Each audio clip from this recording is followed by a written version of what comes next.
Mama, kumusta na po kayo dyan? Halos nanginginig ang boses ni Marga habang hawak ang cellphone. Nasa kanyang maliit na kwarto siya. Nakasandal sa pader habang pinipilit itago ang lungkot na nakaukit sa kanyang mga mata. Ayos lang naman kami anak. Huwag ka nang masyadong mag-alala. Sagot ng kanyang inang nasa probinsya. Ang mahalaga ligtas ka riyan. Kumakain ka ba ng maayos? Napangiti si Marga kahit may bigat sa dibdib. Oo ma, huwag na po kayong mag-alala sa akin. Ang iniisip ko lagi ay kung paano ko kayo matutulungan. Tsaka, pasukan na ma. Alam mo naman ang bayarin ni Riza at Carlos sa eskwelahan. Anak, sobra-sobra ng ginagawa mo. Ikaw na halos lahat ang sumasalo sa gastusin. Yan nga po ang dahilan kung bakit ako nandito . Hindi po baling akong mapagod. Basta mabigyan ko po kayo ng magandang buhay. Pangarap ko pong maipatayo yung bahay para hindi na tayo laging binabahama. Pangarap ko ring makita si Riza at Carlo na gumraduate. Pangarap kong makita kayong masaya. Anak, napakabuti mong kapatid at anak. Sana dumating din ang panahon na unahin mo naman ang sarili mo. Hindi nakasagot si Marga kaagad. Naramdaman niya ang pagbabara ng kanyang lalamunan. Dahil sa totoo lang, minsan naiisip din niya kung kailan niya matutupad ang mga personal niyang pangarap. Magkaroon ng asawa, anak, at sariling pamilya. Pero ngayon, lahat yon isinantabi muna niya. Bumalik sa alaala ni Marga ang unang araw ng kanyang pag-alis. 26 na taong gulang siya noon. Kagagraduate pa lang ng bunsong kapatid niya sa high school at alam niyang hindi kakayanin ng malit na tindahan ng kanyang ina ang gasto sa kolehiyo ng dalawa pa niyang kapatid. Kaya kahit takot, kahit wala pang karanasan, nagpunta siya ng Saudi at nagtrabaho bilang kasambahay. Pero sa loob niya alam niyang mahirap. Mahirap ang malayo. Mahirap ang walang kasama sa oras ng pangungulila. Mahirap din ang pakikisama sa ibang lahi na may ibang ugalit pamumuhay. Pero lahat ng iyon, tinitiis si Marga para sa kanyang pamilya at para sa pangarap. Marga, bilisan mo! Baka malate na naman tayo sa kusina. Tawag ni Juliana sa kanya. Dali-dali naman siyang tumayo. Ma, papatayin ko na po muna to ha. Tatawag na lang po ako ulit sa inyo kapag bakanting oras ko na. Mag-iingat po kayo dyan. Paalam niya sa ina saka pinatay ang tawag. Matapos niyon, lumabas na rin siya agad ng silid at nagtungo sa kusina kung nasaan naroon si Juliana. Marga, bilis! Sabi nitong muli habang nakayuko at nag-aayos ng mesa.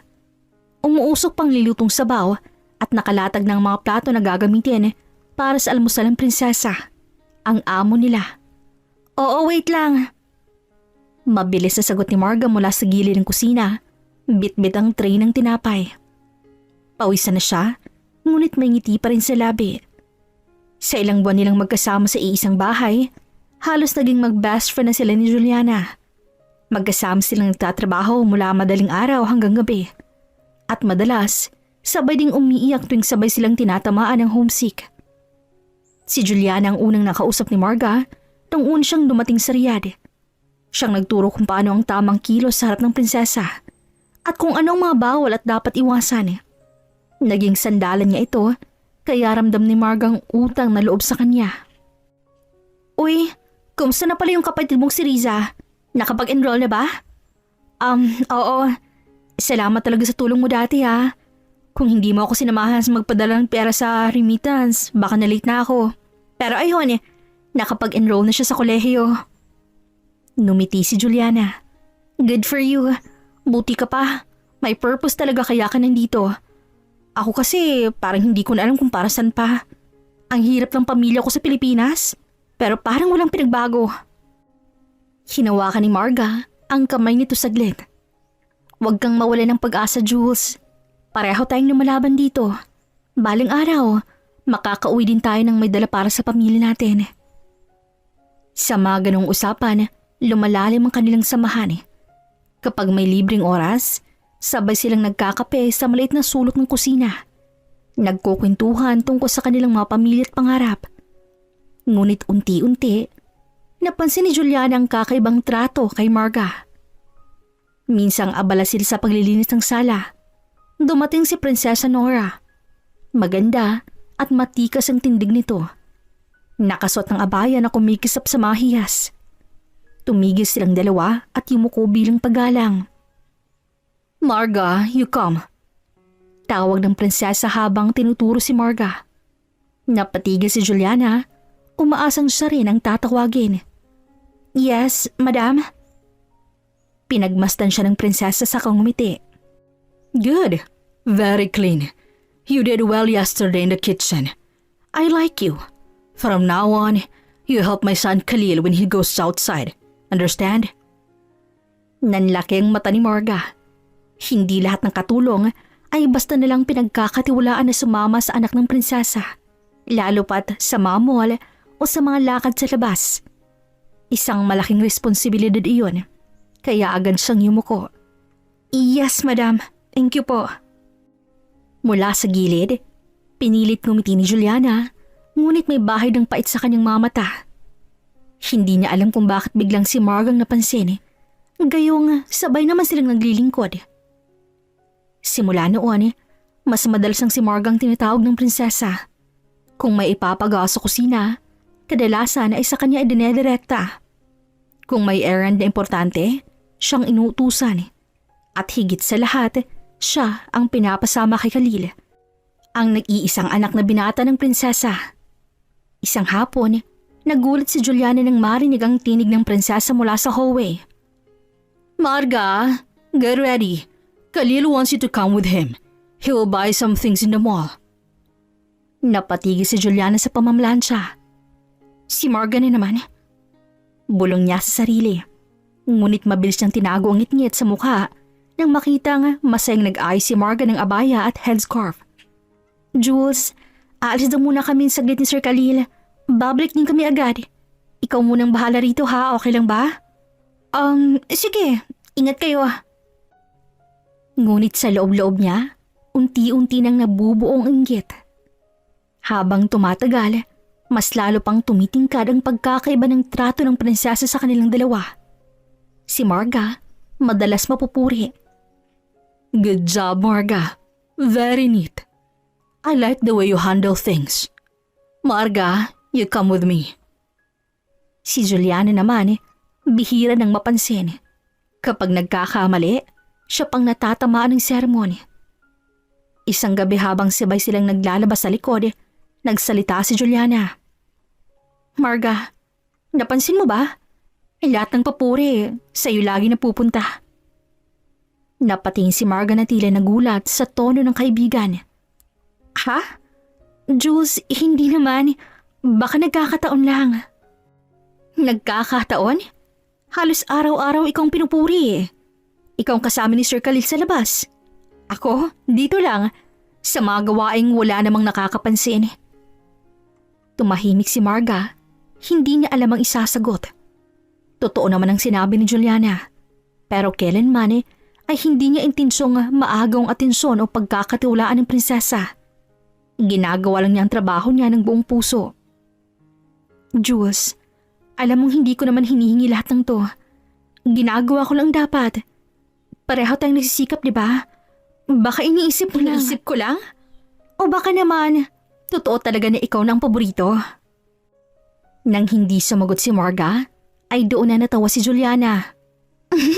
"Ano ka ba? Uy, biro lang. Siyempre masaya ako sa'yo, no? Ako pa ba? Kabayan kita eh." Pilit namang ngumiti si Marga at hindi na sumagot. Kasi alam niyang kahit nakangiti si Juliana, ramdam niya ang lamat sa kanilang pagkakaibigan. Kinabukasan, muling ipinatawag si Marga. "Marga, Khalil is going to the grocery. You go with him." Habang nagmamadaling nag-aayos si Marga, ramdam niyang mga mata ni Juliana na nakatitig sa kanya. Hindi na yun tingin ng isang kaibigan. May halo na yung pait, lungkot at galit. "Marga, ready? Let's go?" Tawag ni Khalil habang hawak ang susi ng sasakyan. "Yes, I am ready." Sagot ni Margang medyo pautal. Habang inaayos ang abaya at scarf niya, hindi niya maiwasang kabahan. Hindi dahil sa first time niyang makasama ng mag-isang binata, kundi dahil alam niyang buong biyahe at sa loob ng mall, tiyak na Ingles ang kanilang usapan. At sa tuwing napipilitan siyang magsalita ng Ingles, pakiramdam niya nagiging kakumpetensya niya ang Google Translate. Pagpasok nila sa kotse, agad nagsalita si Khalil. So, Marga, how long have you been here in Riyadh? I lost count. Saglit siyang natigilan, nag-iisip ng tamang isasagot. 3 years already. Ngumiti si Khalil at tumango. That's nice. Do you miss your country? Yes, I very miss my family. Pagkasabi niya, muntik na siyang mapatawa sa sarili. Pero agad niya itong tinakpan ng ngiti. You very miss? You mean, you miss them very much? Namula si Marga. Yes, I miss them very much. Sabay tawa ng mahina. Don't mind my English, sir. Habang binabaybay nilang kalsada, nagkwentuhan pa sila. Karamihan ng sagot ni Marga ay yes, okay, o I think so. Paminsan-minsan ay napapatingin siya kay Khalil na parang walang sawang nagtatanong at laging nakangiti sa bawat sagot niya. Pagdating sa mall, bumaba sila at agad dumiretso sa grocery section. Okay, Marga. We need rice, chicken, vegetables, and some snacks. You push the cart, okay? Yes, I push. Mabilis na sagot ni Marga sabay hawak sa cart. Habang naglalakad sila, ramdam niyang mga matang nakatingin sa kanila. Hindi naman bago kay Marga na mapansin dahil kasama niya si Khalil. Ngunit para sa kanya, nakakahiya pa rin ang mapansin. Unang kinuha ni Khalil ang isang bag ng bigas. Marga, is this the rice we use? Sumilip siya at kahit hindi kabisado ang brand, ngumiti siya. Yes, that is the rice we are cooking. Oh, we cook, not we are cooking. Unless you're cooking it now. Napahawak si Marga sa kanyang sentido. Oh my God, nosebleed me now. Nosebleed? What do you mean? Are you hurt?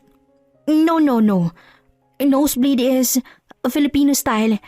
If we speak English too much, our nose bleeding.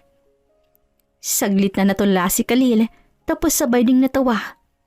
That's funny.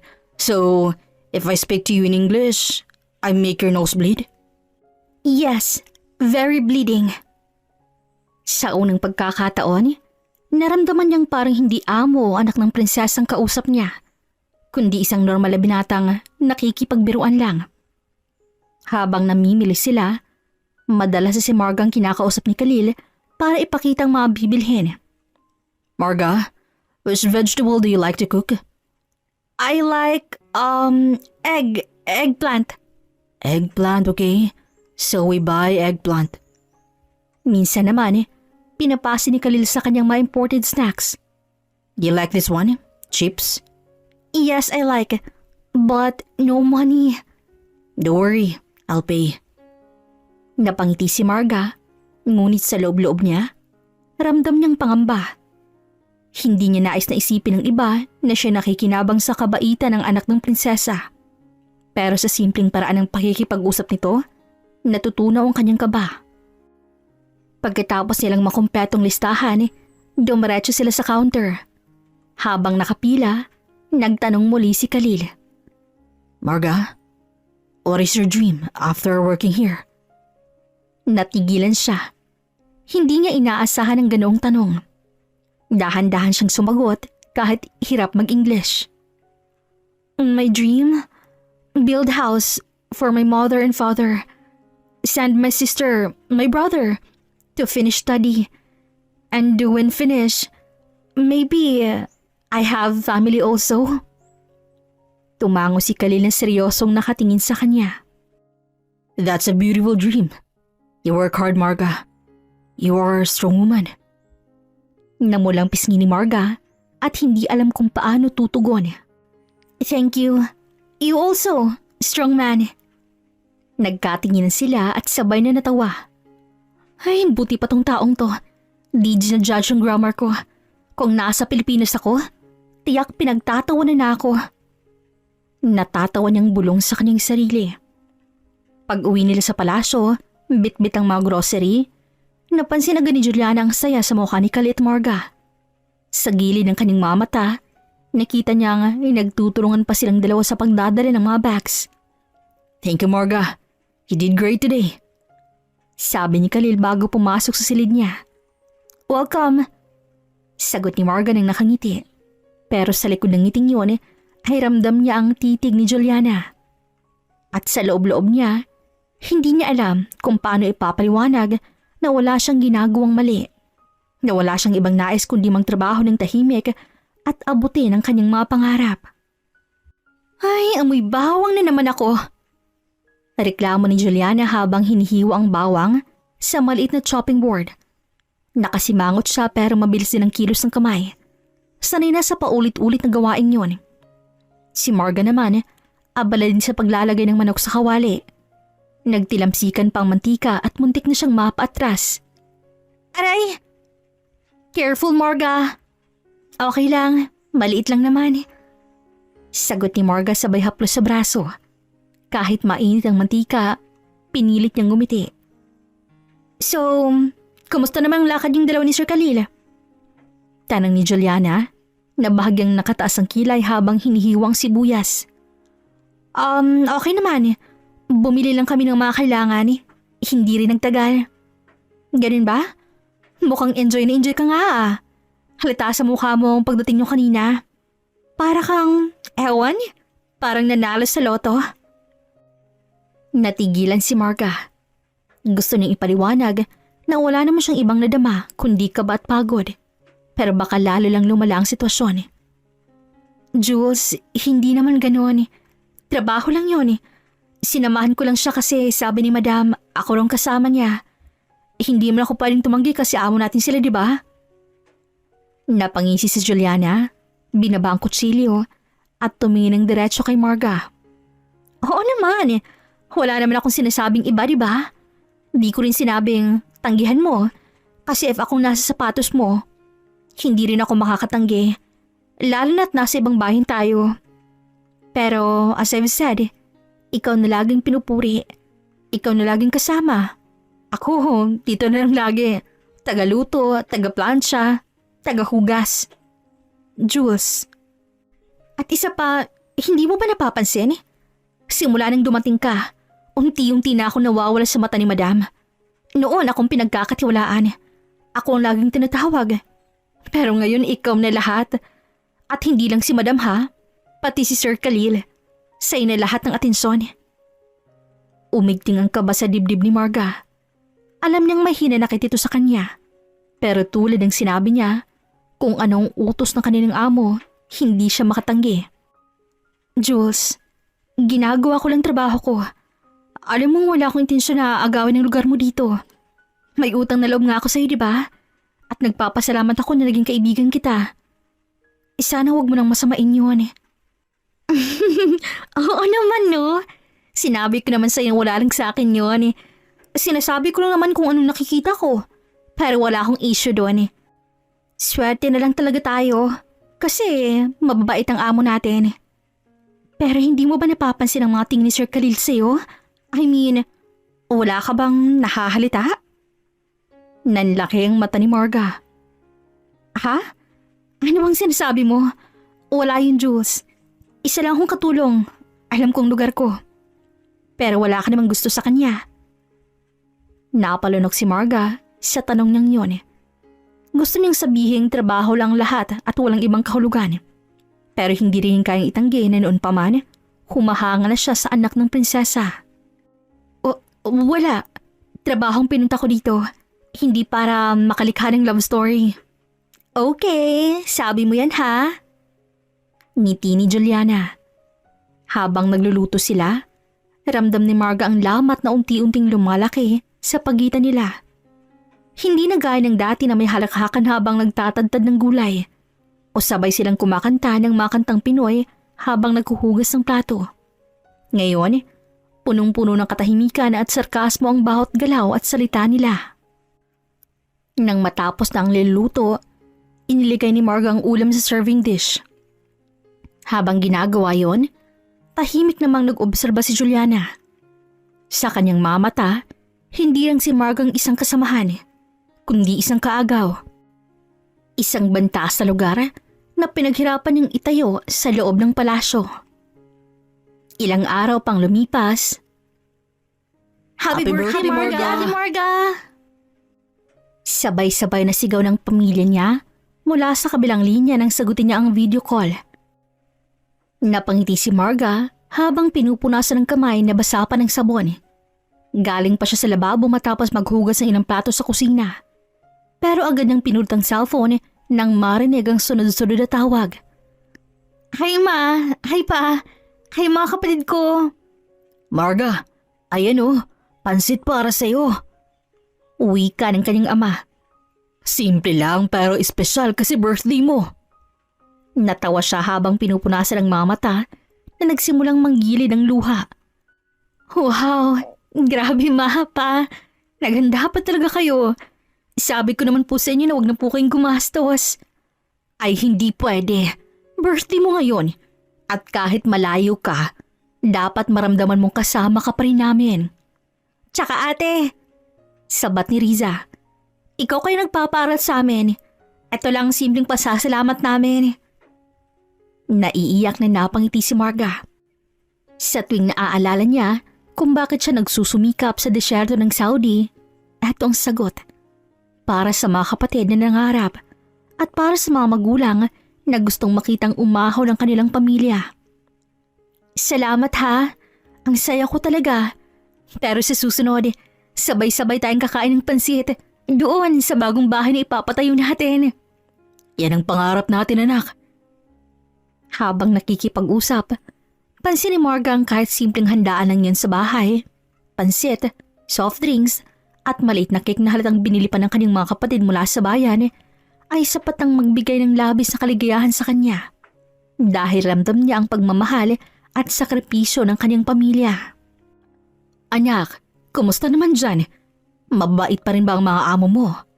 Opo ma, hindi naman po nagbagong pakikitungo nila sa akin eh. Mabait naman po sila. Minsan lang nahihirapan akong makaintindi kasi laging English o Arabic ang kausap. Pero kaya ko po kasi iniisip ko po kayo lagi. Huwag mong kalimutang magdasal ha, Marga. At kumain ka ng tama. Kita mo? Medyo pumayat ka na. Opo ma, nagluluto naman po ako. Kaya lang minsan puro itlog at noodles lang eh. Pero okay lang po. Ay nako, si ate naman. Dapat may handa ka rin dyan. Kahit pansit lang. Nako, kung may dala lang ako ditong pansit kanton, siguradong 3 araw kong kakainin. Narinig niyang nagtawanan ng buong pamilya sa kabilang linya. Ramdam niyang init at saya kahit ilang libong kilometro ang layo nila. Anak, kahit malayo ka, hindi kami magsisawang ipanalangin ka. Gawin mo lang lahat ng kaya mo. Pero huwag mong kalimutan ang sarili mo. Ang pangarap mo ay pangarap din namin. Salamat po pa. Kung hindi dahil sa inyo, wala po ako dito. Pangako ko, hindi ko masayang lahat ng sakripisyo ninyo at sakripisyo ko.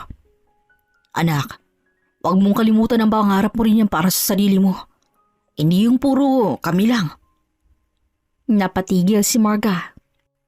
Pa, ma, oo, mangarap din po ako para sa sarili ko. Pero ngayon, ang birthday wish ko, sana maging masaya at healthy kayong lahat. Wish granted ate! Sigaw ng bunsong si Carlo habang hawak ng cake at nagkunwaring hihipa ng kandila. Happy birthday ate! Blow your cake no, sabay tayo. Tumawa si Marga.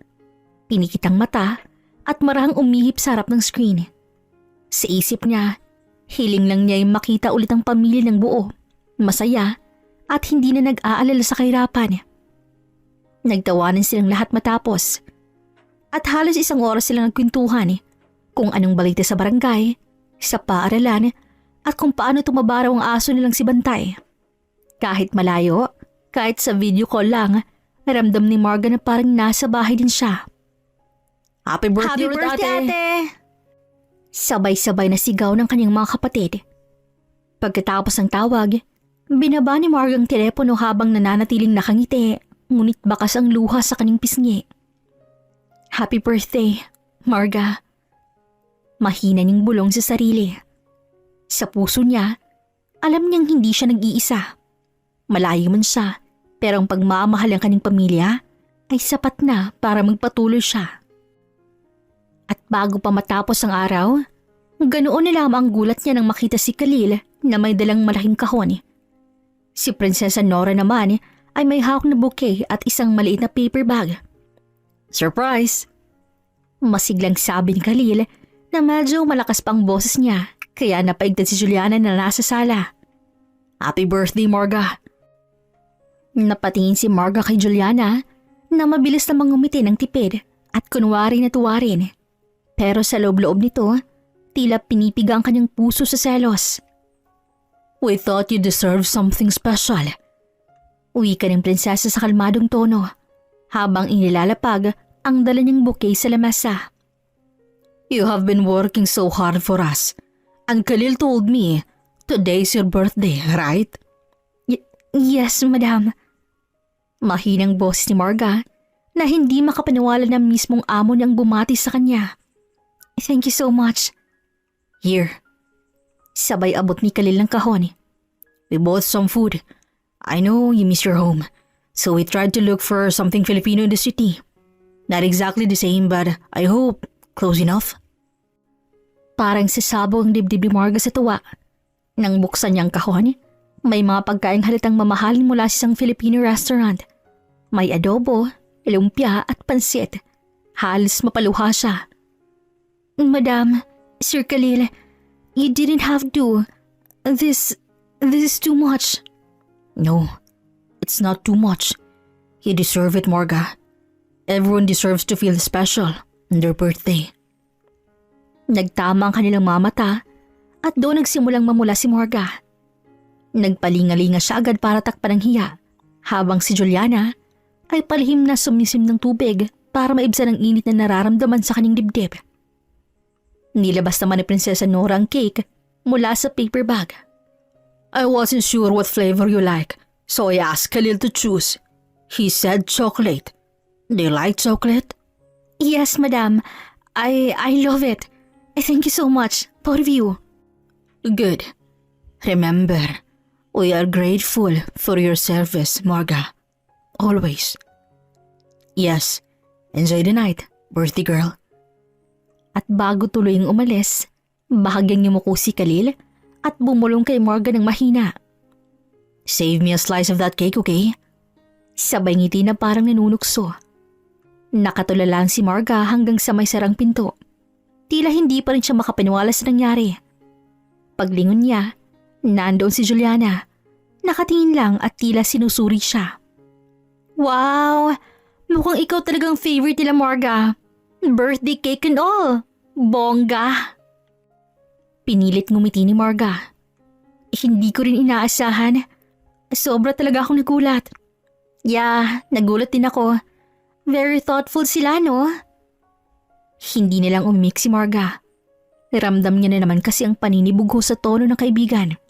Pero sa puso niya, mas nangingibabaw ang saya at ang hindi matanggal-tanggal ng ngiti na iniwan ni Khalil bago siya umalis.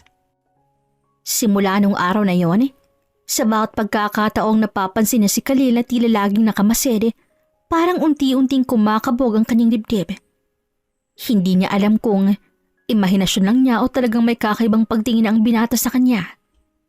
Isang hapon, nagdesisyon si Prinsesa Norang lumabas para mamili. Marga, come with us. We need you. Okay, madam. Sagot ni Marga na medyo kinakabahan dahil kasama na naman si Khalil. Sa loob ng sasakyan, tahimik lang si Marga. Nakaupo siya sa likod kasama si Nora habang nasa unahan si Khalil at ang driver. Paminsan-minsan ay sumusulyap si Khalil sa rearview mirror at tuwing magtatama ang kanilang mga mata, mabilis namang iniiwas si Marga ang tingin. Pagdating nila sa grocery, naging abala si Nora sa pagpili ng mga kailangan. Si Khalil naman ay hindi maiwasang lapitan si Marga. You always care for the princess. Yes sir. I care because she's good to me. Not just that. You are kind.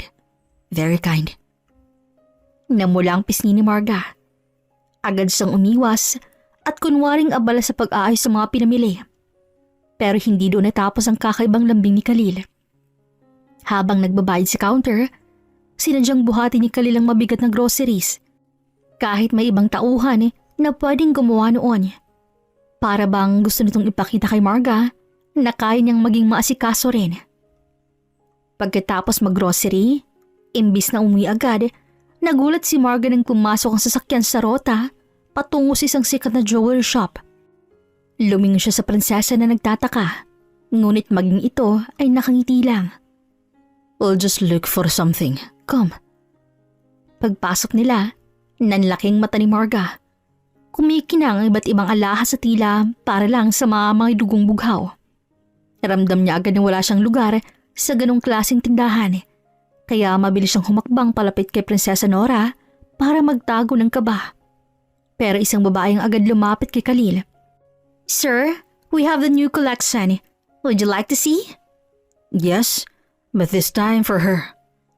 Tinuro niya si Marga. Natigilan si Marga at parang nanigas sa kinatatayuan. Sir? Me? Halos bulong niyang tanong. Ngumiti naman si Khalil. Yes, you. Choose necklace.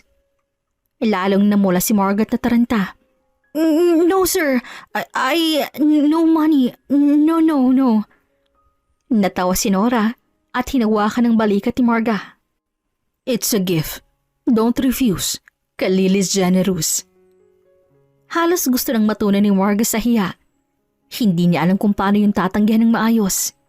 Pero bago pa siya makapagsalita, inilapit na ng babae ang isang eleganteng kwintas na may maliit na diamond pendant. Sir, this will look perfect on her. Lumapit si Khalil kay Marga. Let me. Maingat niyang kinuha ang kwintas at iniligay sa leeg ng dalaga. Napatigil si Marga. Ramdam niya ang init ng palad ni Khalil na halos dumampi na sa kanyang balat. You look beautiful. Bulong ni Khalil habang nakatitig sa kanya. Para bang natulala si Marga. Hindi niya alam kung paano sasagutin ang ganoong salita. Kaya pilit siyang umiti kahit nanginginig ang kanyang tinig. Thank you sir, but this is too much. I can't accept. No, accept it. You deserve it. Napayuko si Marga. Sa loob-loob niya, alam ng delikadong nararamdaman niya. Hindi siya dapat masanay sa espesyal na atensyon ng amo. Pero sa bawat titig ni Khalil at sa bawat salitang sinasabi nito, naramdam niyang unti-unting lumalambot ang kanyang puso. Sa gilid naman, nakamasid lang ang prinsesa. Tahimik lang ito pero mangiti sa labi na parang may alam na hindi pa batid ni Marga. At si Marga, sa gitna ng lahat, hindi malaman kung paano niya pipigilan ang pusong unti-unting nadadala sa bawat kabutihang pinapakita ng binatang Arabo. Pagka-uwi nila mula sa mall, agad bumalik si Marga sa mga gawain niya sa palasyo. Sanay na siya sa ganitong routine. Maglinis, magluto, mag-ayos ng gamit ni na Prinsesa Nora at Khalil kahit pagod na pagod siya mula sa paglabas. Ganoon pa man, hindi niya may tago ang kakaibang ngiti sa labi niya. Tuwing madadama niya ang malamig na pendant ng kwintas na binigay ni Khalil, para bang may kanong mainit na kilig na dumadaloy sa puso niya. Simpleng alahas lang yun pero para sa kanya, parang milyon-milyon na ang halaga. Habang abala siya sa paghugas ng pinggan, biglang dumating si Juliana sa kusina. May hawak itong cellphone at halatang kagagaling lang din sa kwarto. Pinagmasdan siya nito mula ulo hanggang paa, hanggang sa mapako ang tingin sa leeg ni Marga. Ang bahagyang kumutang noon ni Juliana at nakataas pang isang kilay. Aba, may bago kayatang alahas, Marga. Saan galing yan? Eto, bigay lang. Mahina niyang sagot habang pilit na iniiwas ang tingin kay Juliana. Bigay? Kanino naman? Hindi naman siguro kay Madam kasi hindi naman siya nagbibigay ng ganyan sa mga katulong niya. Hindi rin si Sir Khalil, di ba? Napahagat labi si Marga. Friend. Just friend. No big deal. Friend? So close na bala kayo ni Sir Khalil ha? Hindi na amo ang turing mo sa kanya kundi friend. Aba, mabilis ang pangyayari ha? Baka next time, ring naman ang irigalo sa'yo. Napayuko na lang si Margaret, hindi na nakasagot. Pero si Juliana, hindi talaga nagustuhan ng mga nakita niya. Habang nakatingin siya kay Marga na nakangiti pa habang pinagmamasa ng kwintas, parang may apoy na unti-unting sumiklab sa kanyang dibdib. Sa isip niya, bakit parang espesyal si Marga? Bakit siya na mas matagal nang naroon, hindi man lang nakatikim na ganong klase ng pagtrato? Bakit siya? Anong meron sa kanya? Bulong ni Juliana sa sarili habang pinipigilan ng emosyon. Pinilit niyang ngumiti at magpanggap na wala siyang nararamdaman. Pero hindi niya magawang alisin sa isip ang eksenang yun.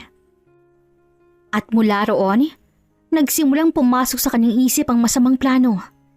Sa una, mga simpleng salita lang ng paninira ang naisip niya. Pero habang tumatagal, ang selos na iyon ay unti-unting nagiging matinding pagninasa na pabagsakin si Marga para maibalik sa kanya ang atensyon na matagal niya nang inaasam. Kinabukasan, maingat niyang pinasok ang silid ng prinsesa habang wala ito. Kinuha niya mula sa tukador ang isang antigong alahas. Isang mamahaling kwintas na minana pa ng prinsesa mula sa kanyang ina. Mahigpit niya itong pinisil sa kanyang palad bago marahang umisi. Tingnan natin kung paano ka makakalus dito, Marga. Mabilis at tahimik ng tinago ang alahas sa bagahe ni Marga. Siniguradong hindi ito mahahalita. Paglabas niya ng silid, bit-bit niya ang ngiting puno ng kasamaan. Alam niyang oras magsagawa ng investigasyon, walang ibang pagbibintangan kundi si Marga. Kinabukasan, habang abala sa kanilang gawain, biglang dumating ang gwardya at isa sa mga tagapamahala ng palasyo. Everyone, stop what you're doing. Mariing utos ng tagapamahala. Something very important is missing. Nagtakip ng bibig ang ibang kasambahay na halatang nagulat. Si Juliana naman ay nagkunwaring nag-aalala. What happened, sir? The princess's emerald necklace has gone missing. We need to check everyone's belongings. Isa-isang tinignan ng gamit ng bawat kasambahay hanggang sa makarating sa bag ni Marga. Pagbukas nito, bumungad ang antigong kwintas. It's in her bag. Muling napalingon si Marga habang nanlalaking mga mata. No, that's not mine. I swear, I didn't take it. Si Juliana naman ay agad na sumingit na kunwaring nagulat. But it's in your bag, Marga. How could it be there if you didn't take it? I don't know. Please, you have to believe me. Ngunit napailing lang ang tagapamahala. Stealing from princess is a serious offense. You will have to come with us. Habang kinakaladkad si Marga palabas, hindi niya mapigilang mapaluha. Sa gilid naman bahagyang nakangiti si Juliana na tagumpay sa kanyang plano. Sa malamig na selda, halos mawala ng lakas si Marga sa bigat ng dinadala. Ang bawat pintig ng oras ay parang pahirap at ang takot na baka isang araw ay tawagin na siya para hatulan ng mabigat na parusa ay lalong nagpapabigat sa kanyang dibdib. Sa tuwing luluhod siya upang manalangin, nanginginig ang kanyang boses. Diyos ko, huwag niyo po sana akong pabayaan. Wala po akong ginagawang masama. Wala akong nininakaw. Naisip niya kung paano ang sa isang iglap ay nagbago ang kanyang kapalaran dahil sa kasinungalingan at bitag ng kung sino man. Hindi ko po ginawang binibintang nila. Bulong niyang muli sa sarili. Sa kabilang dako, sa pagkainan ng palasyo, nakaupo si Prinsesa Nora kasama ang kanyang anak na si Khalil. Sa gitna ng mesa ay nakahain ng mga masasarap na pagkain. Tahimik ang mga katulong kasali na si Juliana habang nagsisali ng tubig at nag-aayos ang plato. Ngunit sa loob ng katahimikan, ramdamang bigat ng usapin ang nangyari kay Marga. Galit na galit ang prinsesa. I cannot believe such shame came from someone who lived under my roof. A thief in my house. It is beyond disgraceful. Napahinto sa pagkain si Khalil at tumingin sa kanyang ina. Mom, I don't think it is that simple. Maybe she was framed. Maybe someone wanted to destroy her. We should not judge too quickly. Mabilis namang sumabat si Juliana, sabay ko ng bahagya bilang paggalang. Madam, Your Highness, forgive me for speaking, but I truly feel ashamed as well. She is a Filipina like me, and yet she brought humiliation to all of us. How could she dare to steal from you? It's unforgivable. Exactly. At least you understand. That woman is part of her kindness. She will pay. I always tell myself, Your Highness, that loyalty and honesty are the most important things. I would never betray you. Unlike her, she was blinded by greed. Habang nagsasalita si Juliana, napating si Khalil sa kanya. Kita sa kanyang mga matang hindi pa gusto sa mga salitang yon. Careful with your words, Juliana. Until proven guilty, no one has the right to call her a thief. You don't know the truth. Bahagyang kinabahan si Juliana, pero mabilis siyang ngumiti. Of course, sir. I only mean her actions lead her to prison. People saw her with the jewelry, and that is already very suspicious. I am only heartbroken that she could bring such disgrace. Muling humigpit ang hawak ng prinsesa sa kubyertos. Suspicious or not, she will suffer the consequences. Here, thieves face punishment the world fears most. Her hands may be taken, and I will not lift a finger to save her. Namutla si Juliana. Ngun tinago niya iyon at agad nagpakita ng suporta.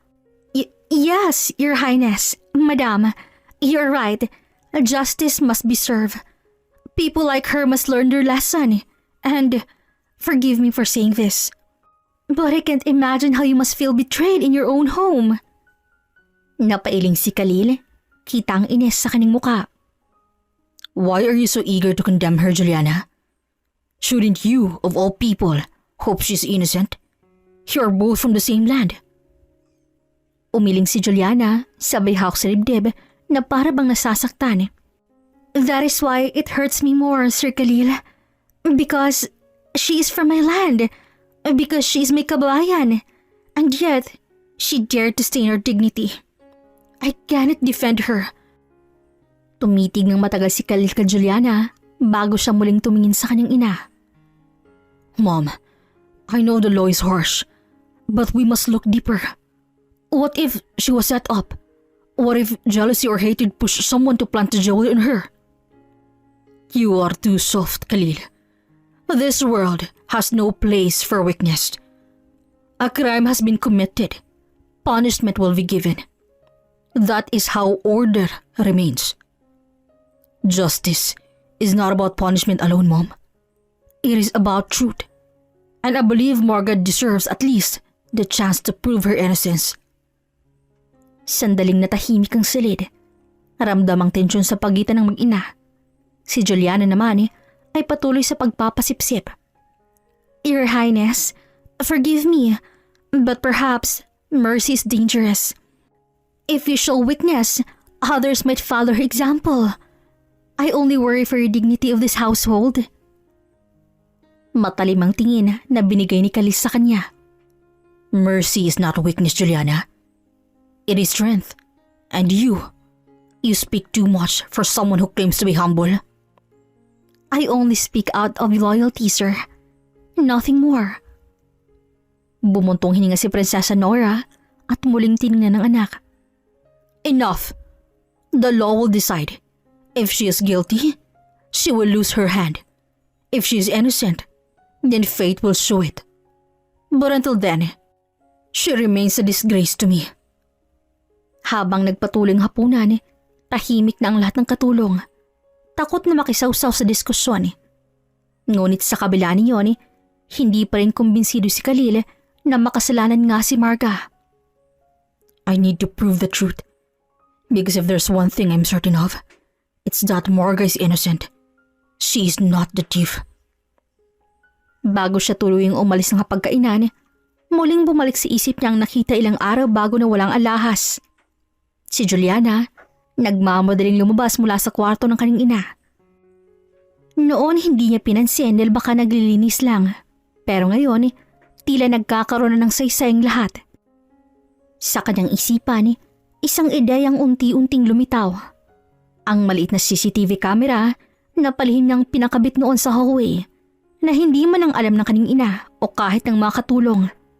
Doon siya humugot ng pag-asa. Mabigat ang kasong isinampa laban kay Marga. Ang bawat oras na lumilipas ay tila ba tinatatad siya ng panghusga at pangungutya mula sa mga kasama nilang katulong sa palasyo. Kahit wala pang pinal na hatol, ramdam niya ng bigat ng mga matang nakatuon sa kanya na para bang isang malaking kasalanan na ang kanyang nagawa. Sa isip-isip niya, napakabilis ng mga pangyayari. Tahimik siyang nakaupo sa gilid ng malawak na silid ng palasyo kung saan idaraos ang pagtutukoy ng salarin. Nandoon si Prinsesa Nora, ang kanyang amo, kasama ang ilang maharlikang tagapayo. Sa tabi nito'y si Khalil, na mataman lamang nakamasid. Ang kanyang presensya ay nagbigay ng konting pag-asa kay Marga, bagamat hindi niya rin alam kung saan siya kakampi. Sa kabilang panig ng silid, si Juliana na may nakatayo na parang walang bahid ng pagkakamali. Mahinahon at magalang ba itong nagsalita sa prinsesa? Your Highness, I saw it clearly. It was Marga. She was inside your room that day. And after she left, your necklace disappeared. Parang tinusok ang dibdib ni Marga sa mga salitang yon. Ang kanyang mga labi ay bahagyang nanginig, subalit na natili siyang tahimik. Anong pinagsasabi niya?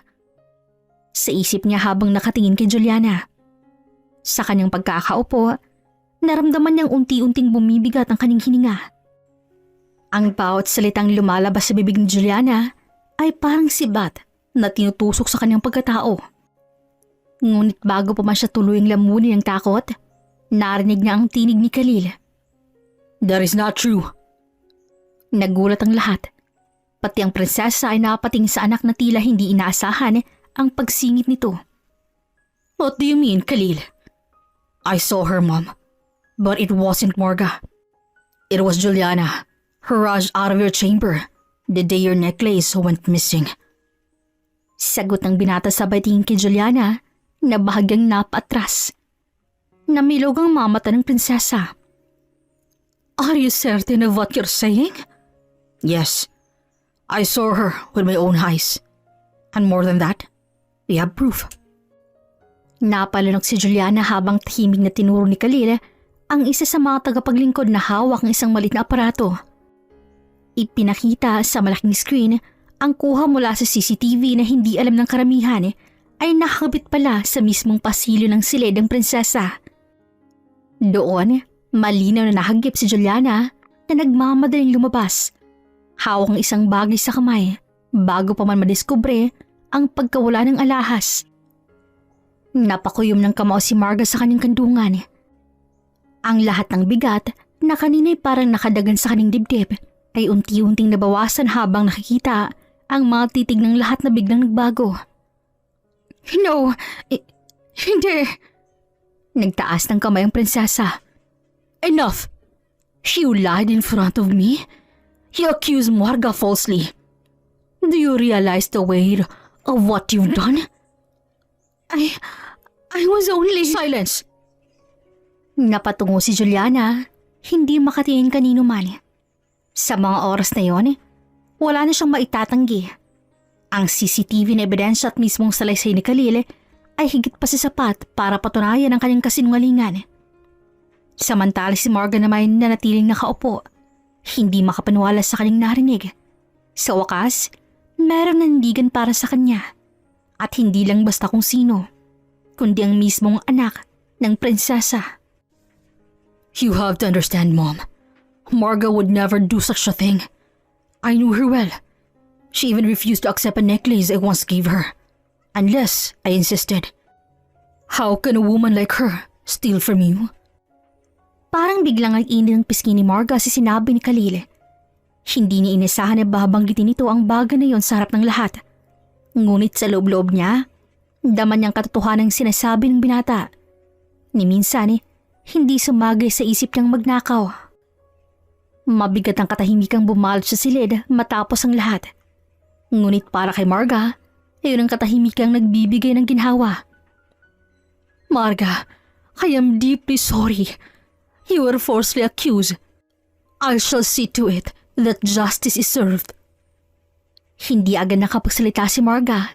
Sa halip, tumango lamang siya ng bahagya, sabay pigil sa mga luhang pilit sumisiksik sa kanyang mamata. Sa kanyang isip, malinaw ang isang bagay. Kung hindi dahil kay Khalil, baka hanggang ngayon ay natatak pa rin siya ng kasalungalingan. Ang simpleng pagtindig ng binata sa kanyang panig ay tila nagbigay sa kanya ng bagong pag-asa. Sa huli, sa pamamagitan ng testimonya ni Khalil at sa mga nakalap na ebidensya, napatunayang inosente si Marga. Bumalik sa kanyang kalayaan matapos ang ilang araw ng pagkakakulong at pagtitiis ng pangungutya mula sa iba. Ngunit hindi natapos doon ang lahat, sapagkat bago pa man ilipat sa kulungan si Juliana, humarap si Marga sa kanya. Lumapit siya dito at sa isang iglap ay binaksak niya ang palad sa pisngi nito. Umalingaw ang tunog ng sampal at kasabay niyon ang bumalong na luha sa kanyang mga mata.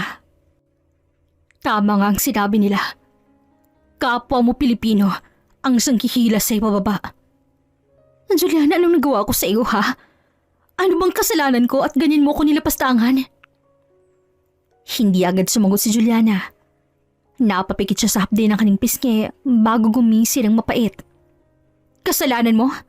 Kasalanan mong palagi ka napapansin. Kasalanan mong palaging ikaw ang bida. Lahat ng mata laging nasa iyo. Ako? Ako na parang anino lang sa tabi-tabi. Simula nang dumating tayo rito sa palasyo, ikaw na lang laging pinupuri. Ikaw ang laging nakikita ng mga amo natin. Kahit hindi mo hinahanap ang atensyon, ikaw ang nakikita nila. Ako? Wala. Walang pumapansin sa akin kahit anong sipag at galing ko. Yun lang?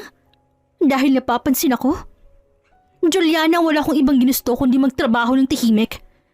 Hindi ko naman hiningi na purihin nila ako eh. Kung pwede lang, ayoko napapansin dahil mas mabigat ang responsibilidad nun. Pero ikaw, pinili mo mapadala sa inggit at manira kaysa pagsikapan na mapansin din. Hindi mo na iintindihan, Marga. Araw-araw, tinitiis ko na ikaw ang laging bida. Na ikaw ang pinagtatanggol ng prinsesa. Ako rin naman ang pangarap ah. Ako rin naman gusto kong maiangat ang sarili ko. Pero kahit anong gawin ko, wala akong kwenta sa mata nila. At ikaw na para bang isinilang may liwanag sa noo. Ikaw ang laging bukang bibig. Kaya sinira mo ako. Kaya mo ako pinagbintangan. Kaya mo ako tinulok sa bilangguan. Juliana, alam mo bang muntik na akong mamatay sa loob? Alam mo bang bawat oras doon, iniisip ko kung makikita ko ba bang pamilya ko sa Pilipinas? At ano ngayon? Ikaw pa rin ang lumalabas na kawawa. Ikaw pa rin ang tinutulungan. Kahit sa laban na to. See? Ikaw pa rin ang panalo. Hindi ako nanalo, Juliana. Lahat tayo talo. Kasi imbis na magdamayin tayo bilang kapwa natin, naghihilahan tayo pababa. Ang masakit, hindi ko akalaing ikaw pang gagawa nito sa akin. Natahimik si Juliana saglit. Kitang pag-ikot ng emosyon sa kanyang muka. Galit, pait, at sa ilalim nito, takot. Ngunit muli siyang tumawa ng mapait. Hindi pa to tapos, Marga. Ngunit unti-unti na rin nilamon ng katahimikan ang kanyang tinig nang hilahin siya ng mga gwardya. Si Marga naman ay iwan sa gitna, umiiyak ng tahimik. Hindi dahil siyang nanalo, kundi dahil natalo silang dalawa. Makalipas isang buwan matapos ang pagkakakulong at pag-deport kay Juliana, unti-unting bumalik ang katahimikan sa palasyo. Ngunit si Marga, bagamat malaya na, ay dala pa rin ang bigat ng trauma na naranasan. Hindi niya maiwasan ang kaba sa tuwing may biglang darating na utos o sisigaw ang mga bantay. Sa bawat sulok ng palasyo ay parang may anino ng takot na sumusunod sa kanya. Isang gabi matapos ang mahabang araw ng paglilinis at paghahanda ng hapunan, kinausap siya ni Khalil sa hardin. Kasama rin nila si Prinsesa Nora. Naramdamang bigat ang pasyang gagawin ni Marga.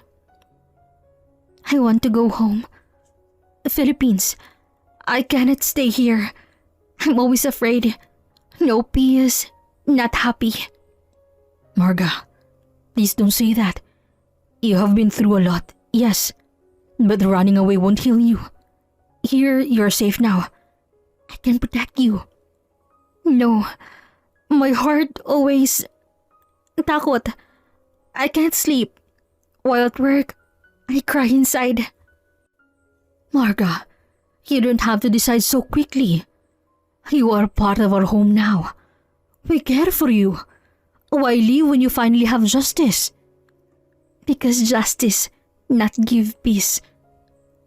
Humigpit ang hawak ni Khalil sa upuan. Kita sa mga mata niyang pag-aalala. But Marga, think carefully. If you return now with no money, no work waiting for you, what will happen? Here you have us. I can help you build a future. I understand you, Marga. Sometimes, the wounds of soul need distance, not comfort. If going home will heal you, perhaps we should not stop you. If this is your choice, we shall respect it. Just remember, you always have a place here. If you go, will I ever see you again? Maybe. Sa gabing yun, tuluyan ang ipinalam ni Marga ang kanyang pasya. Bagamat mabigat sa puso ni Khalil, hindi niya nagawang pigilan ng babaeng pinahahalagahan niya. Si Marga, kahit walang pera, ay mas piniling umuwi sa Pilipinas.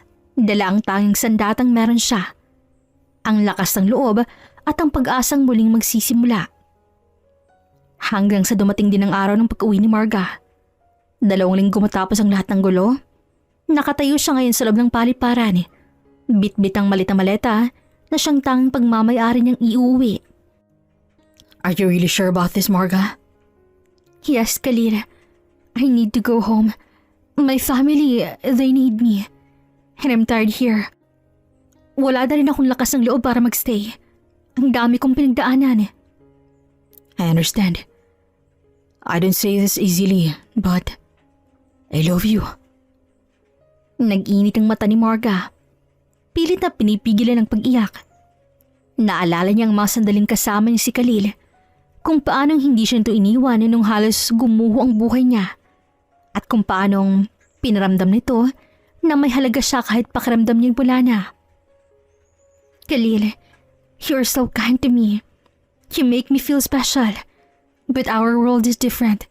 You're here, I'm there. Paano? Distance means nothing when someone is worth everything. You are worth everything to me, Marga.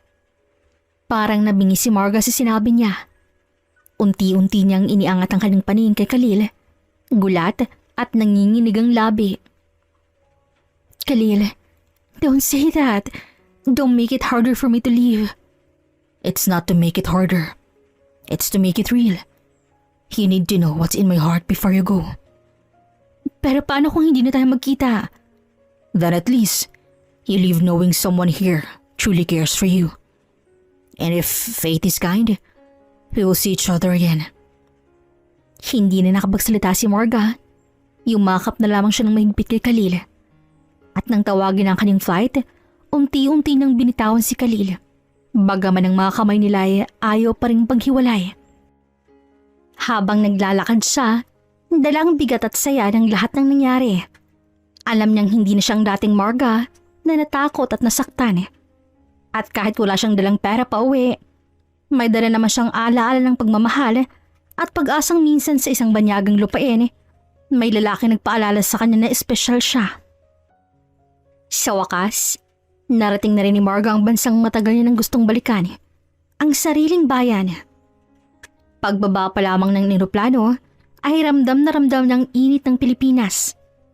Ibang-iba sa ginaw ng Saudi. Hindi man kalakihan ng dalang gamit ay magaan sa kanyang dibdib dahil ang mahalaga ay nakabalik siya sa piling ng kanyang pamilya. Pagdating niya sa kanilang bahay ay agad siyang sinalubong ng kanyang ina, mga kapatid at ilang kamag-anak na sabik sa kanyang pagbabalik. Hindi pa man siya tuloy nakakaupo sa sala, ay agad nang nagsalita ang kanyang ina. Marga! Diyos ko anak, buti nakauwi ka. Tingnan mo nga itsura mo. Ang payat mo na. Ano bang ginawa sa iyo roon? Napangiti nilang si Marga, ngunit bigla ring bumigat ang loob nang maalala ang pinagdaanan niya. Dahan-dahan niyang ikinuwento ang lahat mula sa araw na nabalot ng intriga ang kanyang pangalan. Hanggang sa halos malagay siya sa panganib dahil sa kapwa niya Pinay na si Juliana. Ha? Akala ko ba BFF mo yun ate? Siyang gumawa nun sa'yo? Diyos ko, kung nasa harap ko lang yon, baka nasabunutan ko na. Anong klase siyang tao? Bakit siya ganyan? Wala na ba siyang awa? Kung hindi dahil kay Sir Khalil mo, baka kung ano nang nangyari sa'yo ate. Buti na lang talaga. Sobra po akong natakot. Gabi-gabi po akong umiiyak roon. Lagi kong iniisip kung makakauwi pa ba ako. Pero buti na lang at nakita ni Sir Khalil na CCTV ang lahat. Kaya napatunay na kasinungalingan ng lahat. Hayop talaga yung Julianang yan. Ang kapal ng mukha. Pinahama ka pa anak. Kung pwede lang akong pumunta doon, sasabunutan ko rin siya. Hindi ko palalampasin na tinidor kanyang ganyan. Kung ako lang, dapat hindi lang deportasyon ang parusa niya. Dapat makulong siya panghabang buhay para matuto siya ng leksyon. Wag na po ma, pa, Riza. Sapat na po sa akin na nakauwi na ako. Ayoko na po ng gulo. Gusto nilang makalimutan lahat. Ngunit kahit anong sabihin niya, hindi mapigilan ng kanyang pamilya ang pagkulo ng dugo sa galit. Para sa kanila, hindi matatawaran ng sakit na pinagdaanan ni Marga sa ibang bansa at si Juliana ang may sala niyon. Pero sa kabila niyon, may halong pasasalamat din ng mga mata nila dahil ligtas siyang nakauwi. At sa kabila ng lahat, yun ang pinakamahalaga. Ang mahalaga anak, kasama ka na namin. Huwag ka na mag-alala. Dito sa bahay, wala nang makakapinsala sa'yo. Kami ang bahala sa'yo. Napangiti si Marga at tuloy nang napaiyak. Ngunit sa pagkakataong to, ito'y luha ng kagaanan. Makalipas ang ilang buwan, unti-unti nang bumalik sa normal ang buhay ni Marga sa Pilipinas. Nang una siyang makauwi, hindi naging madali ang mga unang araw. Sa totoo lang, halos hindi siya lumalabas ng bahay. Sariwa pa rin sa isip niyang alaala ng mga nangyari. Pero ganun pa rin, kailangan niyang kumilos para makapagsimulang muli. Pagdating naman sa hanap buhay, naging malaking tanong para kay Margang kung paano siya makakapagsimula. Wala siyang dalang pera mula abroad at iyon ang masakit na parte. Pero hindi siya pinabayaan ng kanyang pamilya. Tumulong ang mga kapatid niya na maghanap siya ng pwede niyang gawing maliit na negosyo. Sa kabutihang palad, may kaibigan ng kapatid niya na nag-aalok ng pwesto sa palengke para magbenta ng mga kakanin. Kahit maliit lang, tinanggap ni Marga. Doon niya inilaan ang kanyang oras at lakas. Sa huli, natutunan niya ang tunay na kayamanan ay hindi nasusukat sa perang naipon mula sa abroad, kundi sa yakap ng pamilya at sa kapanatagan ng puso. Isang araw dumating ang hindi inaasahang balita. Nakatanggap ng tawag ng barangay captain para kay Marga. May naghahanap sa iyo mula sa embahada ng Saudi. Kinabahan si Marga. Iniisip niya agad na baka may bagong problema na naman. Ngunit nang makausap ng isang opisyal sa linya, napaluha siya sa gulat. Marga, Princess Nora remembers your loyalty and kindness. She wants you to come back to Saudi Arabia. This time, not as a servant, but as a guest of honor. Nang marinig niya yun, para bang nanlaki ang mundo ni Marga. Hindi niya maunawaan kung bakit siya pa na isang simpleng babae lamang ang bibigyan ng gantong karangalan. Pero sa huli, labis-labis pa rin ang kanyang pasasalamat. Makalipas ang ilang linggo, lumipad muli si Marga pabalik ng Saudi. Ngunit sa pagkakataong to, hindi na siya natatakot. Sa halip, ay daman niyang kakaibang respeto mula sa mga taong sumalubong sa palasyo. Isinuot sa kanyang isang magandang abaya, hindi para magtago, kundi bilang tanda ng karangalan. Marga, your honesty and kindness are rare treasures. You protected my family's dignity despite your struggles. For that, I honor you today. Sa gitna ng pagtayo niya roon, Luhaan si Marga habang pinapakinggan ang mga salitang yon. Ang mga palad niya'y nanginginig nang iniabot sa kanya ng prinsesa ang isang dokumento at isang sertipiko ng parangal. Kasama noon ay isang tseke na naglalaman ng 1,000,000 na Saudi Riyal. Hindi siya makapaniwala. Your family will never suffer again. I have also arranged a new house for them in the Philippines. Consider it my gift to a woman who has shown the world what true integrity means. Halos hindi makapagsalita si Marga. Thank you, Madam, Your Highness. I will never forget this kindness. Salamat po, sobra. One more thing, Marga. I have seen your loyalty, your kindness, and the way you value respect and dignity. And I want to entrust my only son, Khalil, to someone I can truly trust. I am asking you, will you accept being his wife? Nabigla si Marga. Hindi siya makapagsalita agad. Tila nanikip ang kanyang dibdib sa bigat ng desisyon. Your Highness, this is a great honor.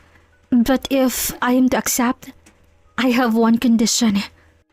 I will marry Khalil, but I want to live in the Philippines. My heart belongs there, with my family.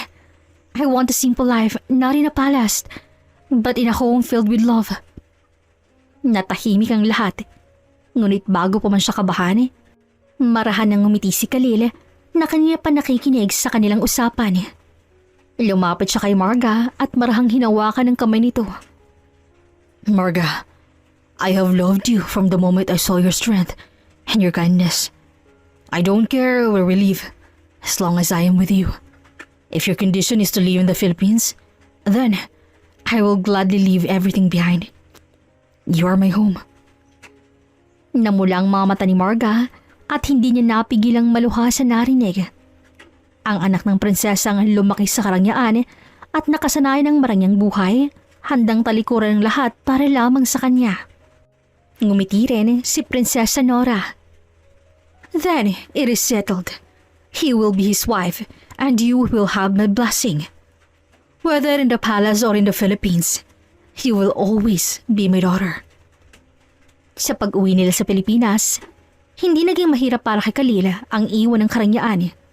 Doon sila namuhay ng simple, malayo sa mata ng mga tao at ng palaso. Ngunit kahit wala sa piling ng kayamanan, tinitingala pa rin ni Khalil si Marga na para bang isa siyang tunay na prinsesa. Marga, even if we live simply here, he will always be my princess. My love for you is greater than any crown, any palace, or any gold. Napangiti si Marga at mahigpit na niyakap ang kanyang asawa. And you, Khalil, will always be my prince, not because of your title, but because of the way you love me. 3 taon ang lumipas, naging tahimik ngunit masaya ang buhay ni Marga at Khalil sa Pilipinas. Sa kabila ng pagkakaroon nila ng kayamanan at koneksyon mula sa pamilya ng prinsesa, pinili nilang mamuhay ng simple sa isang malaparaisong bahay na tinayo para kay Marga ng Prinsesa Nora. Doon nila isinilang at pinalaki ang kanilang anak ni si Amira. Isang makulit at matalinong batang bae na ngayon ay 3 taong gulang na. Araw iyon ng linggo at magkakasama silang nag-aalmusal sa hardin ng kanilang bahay. May sariwang pandesal, itlog at kape sa mesa. Isang tipikal na almusal na talagang nagustuhan ni Khalil. Papa, gusto ko po ng gatas. Hiyaw ni Amira habang hinahampas-hampas ang mesa gamit ang maliit na kutsara. See, our daughter is very much like you. Impatient. Natawa si Marga at agad kinuha ang baso ng gatas. No, she's like you. She gets what she wants. Always. Lumapit si Khalil at hinaplos ang buhok ni Amira. But she also has your eyes, your strength. She's perfect because she is ours. Napangiti si Marga. Sa 3 taon nilang magkasama, hindi pa rin siya makapaniwala ang dating prinsipe ng isang bansang Arabo ay ngayon nakatira sa Pilipinas. Kasama siya at natututo ng magsalita ng Tagalog. Oh, wait. I want to say something. Ano yun, Mahal kita, asawa ko. Lagi kita pipiliin kahit adobo or sinigang. Khalil, hindi ganyan. Why? Did I say it wrong? You said it almost right, but you don't compare me with food. Papa, mahal kita. Singit ni Amira. See? She learns faster than me. That's because she has the best teacher, her father. You've come so far, Khalil. You left everything behind just to be with me here. I did not leave everything, Marga. I gained everything when I chose you. Napakagatlabi si Marga sa kilig at muling natawa nang biglang nagtanong si Amira. Mama, Papa, can I eat now? Gutom na po ko. Sabay silang tumawa at ang simpleng almusal na iyon ay nauwi sa malalim na pag-uusap, halakhakan at pagmamahalan. Sa mga mata ng iba, tila isang himala ang kanilang kwento. Isang simpleng babaeng mula sa Pilipinas at isang anak ng prinsesa mula sa malayong kaharian na pinagbuklod ng tadhana. Ngunit sa kanila, ito ay normal na buhay. Puno ng respeto, pagmamahal at simpleng kaligayahan kasama ang kanilang anak. Hanggang dito na lamang po. This is Regine here in Miss Teen Stories. Daghan kaayang salamat!